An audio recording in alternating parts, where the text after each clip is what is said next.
ओम शांति। आज की मुरली का टाइटल है महिमा सुनना छोड़ो, महान बनो। मुरली का डेट है 6 फरवरी 1969। सभी याद की यात्रा में बैठे हो। पढ़ाई का सार तो समझ में आ गया। उस सार को जीवन में लाकर के दुनिया को वह राज सुनाना है। रचयिता और रचना की नॉलेज को तो समझ गए हो। सुना तो बहुत है, लेकिन अब जो सुना है वह स्वरूप बनके सभी को दिखाना है। कैसे दिखाएंगे? आपकी हर चलन से बाप और दादा के चरित्र नजर आवे। आपकी आंखों में उस ही बाप को देखें। आपकी वाणी से उन्हीं की नॉलेज को सुने। हर चलन में, हर चरित्र में समाया हुआ होना चाहिए। सिर्फ बाप के चरित्र नहीं, लेकिन बाप के चरित्र देख बच्चे भी चरित्रवान बन जाएं। आपके चित्र में उसकी अलौकिक चित्र को देखें। आपके व्यक्त रूप में अव्यक्त मूर्त नजर आवे। ऐसा पुरुषार्थ करके जो बाप दादा ने मेहनत की है, उसका फल स्वरूप दिखाना है। जैसे अज्ञान काल में भी कोई कोई बच्चों में जैसे कि बाप ही नजर आता है। उनके बोल चाल से अनुभव होता है जैसे कि बाप है। इसी रीति से जो अनन्य बच्चे हैं, उन एक एक बच्चे द्वारा बाप के गुण प्रत्यक्ष होने चाहिए और होंगे। कैसे होंगे? उसका मुख्य प्रयत्न क्या है? मुख्य बात यही है जो साकार रूप से भी सुनाया है कि याद की यात्रा अव्यक्त स्थिति में स्थित होकर हर कर्म करना है। अब तो बच्चों को बहुत सामना करना है, लेकिन समर्थ साथ है, इसलिए कोई मुश्किल नहीं है। सिर्फ एक बात सभी को ध्यान में रखनी है कि सामना करने के लिए बीच में रुकावट भी आएगी। सामना करने में रुकावट कौन सी आएगी मालूम है? तो किसी बच्चे ने बोला, देह अभिमान। देह अभिमान तो एक मूल बात है, लेकिन सामना करने के लिए बीच में कामना विघ्न डालेगी। कौन सी कामना? मेरा नाम हो, मैं ऐसा हूं, मेरे से राय क्यों नहीं ली, मेरा मूल्य क्यों नहीं रखा। यह अनेक प्रकार की कामनाएं सामना करने में विघ्न रूप में आएंगी। यह याद रखना है, हमको कोई कामना नहीं करनी है, सामना करना है। अगर कोई कामना की तो सामना नहीं कर सकेंगे।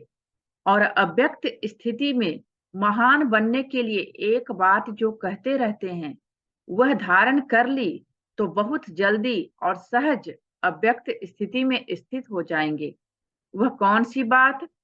हम अभी मेहमान हैं, क्योंकि आप सभी को भी वाया सूक्ष्म वतन होकर घर चलना है। हम मेहमान हैं, ऐसा समझने से महान स्थिति में स्थित हो जाएंगे। मेहमान के बजाय जरा भी एक शब्द में अंतर कर लिया तो गिरावट भी आ जाएगी। वह कौन सा शब्द? मेहमान समझना है, लेकिन महिमा में नहीं आना है। अगर महिमा में आ गए तो मेहमान नहीं बनेंगे। मेहमान समझेंगे तो महान बनेंगे। जरा सा अंतर, मेहमान और महिमा। लेकिन जरा सा अंतर भी अवस्था को बहुत नीचे ऊपर कर देता है। तुम सभी को ज्ञान कौन सा देते हो? त्रिमूर्ति का। जैसे त्रिमूर्ति का ज्ञान औरों को देते हो, वैसे अपने पास भी तीन बातों का ज्ञान रखना है। तीन बातें छोड़ो और तीन बातें धारण करो। अब यह तीन बातें छोड़ेंगे तब ही स्वरूप में स्थित होंगे। सर्विस में सफलता भी होगी। बताओ कौन सी बातें छोड़नी है? जो सर्विस में विघ्न डालती है वह छोड़नी है। एक तो कभी भी कोई बहाना नहीं देना। दूसरा, कभी भी किससे सर्विस के लिए कहलाना नहीं। तीसरा, सर्विस करते कभी मुरझाना नहीं। बहाना, कहलाना और मुरझाना, यह तीन बातें छोड़नी है। और फिर कौन सी तीन बातें धारण करनी है? त्याग, तपस्या और सेवा। यह तीन बातें धारणा में चाहिए। तपस्या अर्थात याद की यात्रा और सर्विस के बिना भी जीवन नहीं बन सकती। इन दोनों बातों की सफलता त्याग के बिना नहीं हो सकती। इसलिए तीन बातें छोड़नी है और 3 बातें धारण करनी है। अगर इन तीनों बातों की धारणा हुई तो क्या बन जाएंगे? जो आपका गायन है ना, वही स्वरूप बन जाएंगे। यहाँ आबू में भी आपका गायन है। किस रूप में और कौन सा रूप यादगार का है? तपस्या के साथ साथ और भी कोई मुख्य रूप का यादगार है? जिन्होंने देलवाड़ा मंदिर ध्यान से देखा होगा उन्हें याद होगा। जैसे तपस्वी हैं तो त्रिनेत्री भी हैं। तपस्या के साथ साथ याद त्रिमूर्ति की है। तो जैसा यादगार है त्रिनेत्री का, ऐसा बनना है। तीसरा नेत्र कौन सा है? ज्ञान का। ज्ञान का तीसरा नेत्र ही यादगार के रूप में दिखाया है। तपस्वी और त्रिनेत्री। तीसरा नेत्र कायम होगा तब ही तपस्वी बन सकेंगे। अगर ज्ञान का नेत्र गायब हो जाता है तो तपस्या भी नहीं रह सकती। इसलिए अब त्रिमूर्ति शब्द को भी याद करके धारणा में चलेंगे तो वह बन जाएंगे। जो शक्तियों का गायन है, जो प्रभाव है, वह देखने में आएगा। अभी गुप्त है। अभी तक शक्तियां गुप्त क्यों हैं? क्योंकि अभी तक अपने स्वमान, अपनी सर्विस और अपनी श्रेष्ठताएं अपने से ही गुप्त हैं। अपने से ही गुप्त होने कारण सृष्टि से भी गुप्त हैं। जब अपने में प्रत्यक्षता आएगी तब सृष्टि में भी प्रत्यक्षता होगी। अभी शिवरात्रि का जो पर्व आ रहा है उनको और भी धूमधाम से मनाना है। बड़े उमंग और उल्लास से परिचय देना है, क्योंकि बाप के परिचय में बच्चों का परिचय भी आ जाता है। बच्चे बाप का परिचय देंगे तो बाप फिर अव्यक्त में बच्चों का परिचय, बच्चों का साक्षात्कार आत्माओं को कराते रहेंगे। तो इस शिवरात्रि पर कुछ नवीनता करके दिखाना है। क्या नवीनता करेंगे? अब तक जो भाषण किए हैं वह यथा योग, यथाशक्ति तो करते रहते हो, लेकिन अब खास शक्ति रूप से भाषण करने हैं। शक्ति रूप का भाषण क्या होता है? ललकार करना। क्या ललकार करेंगे? और ही जोर शोर से समय की पहचान दो और उन्हों को बार बार सुनाओ कि यह बाप का कर्तव्य अब जास्ती समय नहीं है। कुछ तो हाथ से गवा दिया, लेकिन जो कुछ थोड़ा समय रहा है उनको भी गवा न दो। ऐसे फोर्स से समय की पहचान दो। जैसे आजकल साइंस वाले ऐसे ऐसे बॉम्ब्स बना रहे हैं जो अपने स्थान पर बैठे हुए भी जहां बम लगाना होगा वहां का निशाना दूर बैठे भी कर सकते हैं। तो साइंस की शक्ति से तो श्रेष्ठ साइलेंस है।